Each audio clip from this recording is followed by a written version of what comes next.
tudo bem com vocês? Hoje vamos para a aula de número 30 de arte e hoje eu trouxe para vocês um pouquinho aí da vida e da obra de um artista plástico brasileiro chamado Carlito Carvalhosa, que vocês vão ver que tem um estilo de arte bem contemporâneo e bem criativo. Como objetivos, nós temos experimentar e analisar diferentes formas de expressão artística, pesquisar, apreciar e analisar formas distintas das artes visuais tradicionais e contemporâneas. Então, o Carlito Carvalhosa, nascido em 1961, faleceu no início deste ano, de 2021, e foi um artista plástico brasileiro ali que produziu muito material e muito diversificado também. E se destacou aí na pintura e na escultura. Vocês vão ver também mais adiante que ele foi um grande artista de instalações, onde ele então interferiu no ambiente, criando materiais e situações que envolvem o público também. Ele é considerado aí um dos maiores artistas brasileiros contemporâneos. Então, a arte contemporânea é a mais atual, é a dos dias de hoje, né? E ele conquistou aí curadores e colecionadores até a nível internacional. Ele foi o único artista brasileiro a expor em vida no Museu da Arte Moderna de Nova York, o MoMA. Então, olha só, com certeza aí um título a ser respeitado. Quero destacar uma instalação que ele fez chamado Soma dos Dias, que ocupou então o átrio do MoMA, né, desse Museu então de Arte Moderna de Nova York. E essa exposição foi em 2011. Nela, uma estrutura então de um tecido meio transparente, translúcido assim, foi pendurado no teto, formando como um labirinto. Na primeira imagem ali de cima a gente consegue observar que é como um labirinto mesmo. E ele esconde então o espaço, né, que o rodeia. Você caminha realmente sem saber aonde você vai chegar. E convida então esse espectador, né, essa pessoa que está não só para observar, mas para entrar nesse labirinto, fazer parte dessa instalação. Curioso, né, que o nome Soma dos Dias, quando você só observa, tá um labirinto muito alto, de um enorme tecido branco translúcido, mas o que tem a ver com esse título, né, Soma dos Dias? Então, daqui a pouco, né, vou deixar gerar aí uma expectativa que você vai dizer assim, com certeza tem que ser esse nome para essa instalação. Mas antes de eu revelar aí o porquê desse nome, vai pensando. Um efeito bacana, ó, se a gente observar essa imagem de baixo, a gente vê um pouquinho dos pés das pessoas. Então, essa cortina, esse tecido, não deita no chão, não encosta. Isso faz então com que o vento que entre no local balance esse tecido, fazendo então com que os visitantes, né, os espectadores precisem arredar, descobrir esse labirinto. Então não é algo estático, né? O vento então que entra ali nesse local mexe essas cortinas e causa aí sensações bastante interessantes. Agora eu conto para vocês por que Soma dos Dias, tá? Isso que vocês veem pendurados ali por esse labirinto são microfones e caixas de som. Por quê? Esses microfones, então, eles captam o som ambiente durante o dia todo, tal, são gravados e no dia seguinte eles são reproduzidos enquanto grava-se o som daquele dia. E no outro dia é reproduzido todos os sons juntos, por isso a soma dos dias. Porque ele vai, imagina, no quinto dia vão ter então todos os sons dos dias anteriores gravados e o do próprio dia. Então com certeza aí uma confusão de ruídos e conversas, né? Imaginem gravar aquele som ambiente de um dia e somar com a gravação do outro e do próximo, né? Então acaba todo esse som que representa então a soma dos dias, né? E esses sons acabam se mesclando, né, e até confundindo, por que não dizer, do que se está ouvindo no dia e do que é a gravação, porque é o som do ambiente, das pessoas que visitaram, às vezes vão ser só ruídos, outras vai captar talvez falas de algumas pessoas, então realmente é um título bem curioso e agora sim entendendo por que Soma dos Dias, né?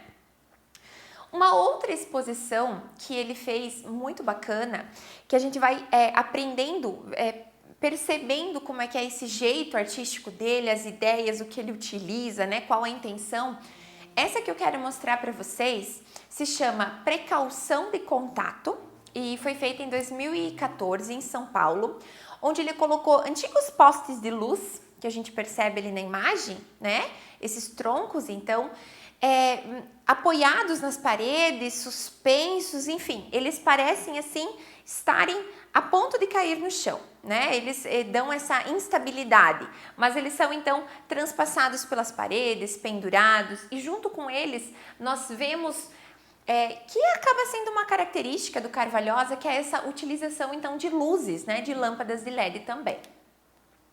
O olhar, então, do espectador, ele se perde, né, nessas produções do Carvalhosa, porque é uma coisa tão inusitada e que mexe tanto com a nossa realidade do ambiente, com essa noção do seguro, até por que não dizer, né? Por exemplo, a imagem, nós vemos um desses postos atravessando a parede, realmente. Mas quem vê só de um lado, não imagina que ele continue ali, parece que está só encostado. No chão, ele também coloca essas lâmpadas fluorescentes, aqui estão nas paredes, nessa outra sala ali que divide a imagem, estão no chão. E junto a essas lâmpadas, há copos, taças de vidro, que vocês vão ver que ele utiliza também em outros trabalhos, né?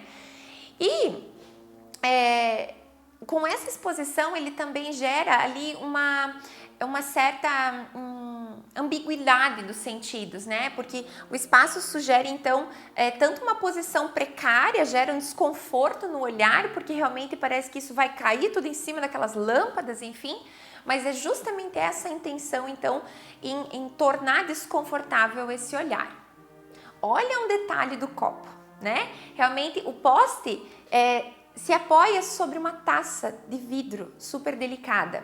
Então esses copos, né, e as lâmpadas estão espalhadas pelo chão, também na parede, mas elas dão uma sensação de frágil, né? Uma sensação que tudo vai cair e quebrar.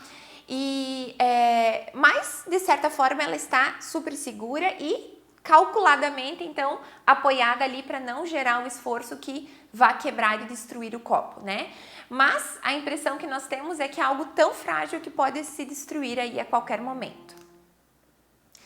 Essa é uma outra exposição do Carvalhosa, olhem que ele também usa as lâmpadas fluorescentes e essa foi feita em 2019 em Nova York e se chama Eu Quero Ser Como Você, traduzido. Por que isso, tá? Eu quero ser como você. Nessa exposição, ele reuniu então uma seleção de obras dele mesmo, tá? Onde ele pegou as obras que ele fez em 1990 e depois de 2015, inspirando então o seu lugar ali em diálogos e tensões. Por quê? Ele pegou aquilo que ele fez até 1990 ali e recriou depois de 2015. Então o título Quero Ser Como Você é ele se espelhando nele mesmo. Então cria essa ambiguidade de sentidos novamente e esses materiais diversos que ele utiliza, né?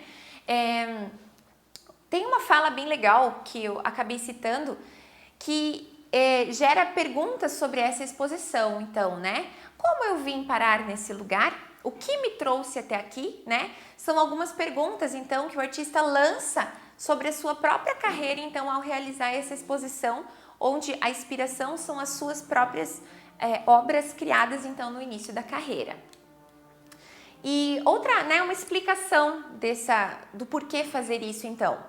A ideia de pegar trabalhos dos anos 90 e refazê-los e então criar uma espécie de trabalho que é uma cópia de algo que eu já fiz, mas que tem um tempo muito grande entre eles. Então, como eu disse, ele pegou aquilo que ele produziu nos anos 90 e recriou. Então, ele fez uma nova versão daquilo que ele já havia feito. Então, realmente, né, como o que nos leva até os dias de hoje, né? Nós somos formados pelas nossas vidas e assim ele reflete isso de uma maneira concreta.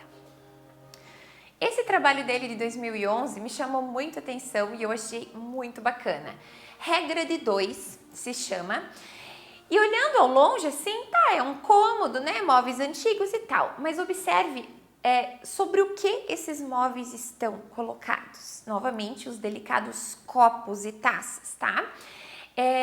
Olhem só, toda a mobília ela está colocada sobre esses copos novamente, criando de novo aquela tensão igual dos postes de luz, tá? Então, com essa luz e esses copos, ele intensifica essa sensação, então, de algo irracional, né? E provoca essa ausência de vida, ou seja, a gente não pode se sentar naquela cadeira, né? Se sentar à mesa ali, porque é muito frágil. Então, ele vem com essa realidade, mexendo com esse lugar que foi exposto, porque essa instalação ela foi feita, então, numa casa-museu do Rio de Janeiro. E essa casa-museu, ó, a gente percebe que a mobília é toda antiga, né? Manteve-se, então, esse aspecto antigo da casa, se tornou uma casa-museu, mas porque ele coloca aqui como uma ausência de vida, porque essa casa não tem mais a vida, só ficaram os objetos dela, né? Os objetos que contam aquela história. Então, querendo ou não, ele traz esses copos na base dos móveis e tudo para reforçar que aquilo se torna só um depósito de formas e de objetos, que a vida daquela casa, daquele ambiente se foi e ficaram só esses bens materiais, né? Então, de novo, ele usa essa fragilidade do vidro e dos copos, então, para interagir com esse ambiente da casa-museu. Olha só, outra intervenção que ele fez, de novo utilizando aí as lâmpadas fluorescentes, né? Outra de 2010. Aqui ele usou 344 lâmpadas, realmente muito, né? E essa instalação ele fez querendo provocar uma reflexão, né? Com essa relação que nós temos com a luz. Por quê? A luz que nos permite olhar na escuridão, ela também pode nos cegar, se em excesso. Então acaba também, vejam que em todas as obras dele ele traz esse aspecto ambíguo, essa coisa, né, de um segundo significado por trás do que a gente vê. Então também um trabalho muito reflexivo, então, acerca dessa luz que ao mesmo tempo nos, né, ilumina, mas também pode nos cegar. Esse trabalho aqui, também de 2010, me chamou a atenção, não podia deixar de colocar mostrando para vocês, que ele deixou essa árvore pendurada aí por cabos de aço no hall de entrada do Palácio da Aclamação em Salvador durante 6 meses. Essa árvore, então, sobreviveu ali, fora da terra, durante 6 meses, pendurada, né? Então, olha que interessante. Ele, de novo, utilizou esses postes de luz ali, né, ajudando a suportar a árvore, e como se empacotasse aquelas raízes ali e deixou-a pendurada ali. E né, toda a instalação, a árvore toda, tem mais de 13 metros de altura. E o legal que, depois desses 6 meses, essa árvore foi plantada, então, ali, né, próximo a esse local que ela estava exposta, tá? O Carlito Carvalhosa, ele esteve presente, então, quando foi desmontada essa instalação e plantada a árvore, e ele diz o seguinte sobre isso: é a volta da árvore para a natureza. Gosto da ideia de que ela subiu e que desceu, se tornando parte do que está em volta desse palácio.